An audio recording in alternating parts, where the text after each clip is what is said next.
আচ্ছা, আমার এই চ্যানেলটায় বেশিরভাগ কারা অডিয়েন্স যারা আছো তারা কি হিন্দিতে শুনতে ভালোবাসবে কি বাংলায়? তো যাই হোক, আজকের এই ভিডিওটা আমি বাংলায় তৈরি করছি। ভাই এই একটা প্রবলেম, সেই যেই বাইকই হোক ভাই, একবার যদি একটা লিক হয় টায়ার, তাহলে 50 টাকা ইজিলি চলে যায়। দুটো লিক হলে 100 টাকা গেল। ভাই 3টে লিক হয়েছে ভাই। এই গাড়ির তো এমনি মেনটেন্যান্স খরচা প্রচুর, তার মধ্যে যদি এরকম লিক হয় তাহলে তো ভাই হয়েই গেল, তাই না? এই দেখো কিভাবে আমার এই সুপার বাইক, অনেকে হয়তো বলছো যে আমার এটা সুপার বাইক হতে পারে না বা কিছু, কিন্তু আমার কাছে এটাই অনেক বড় সুপার বাইক।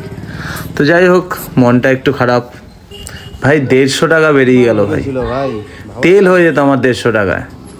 তো যাই হোক, আজকের এই ভিডিওটা এইটুকখানি। আজকে বেরিয়েছিলাম এই গাড়িটা নিয়ে।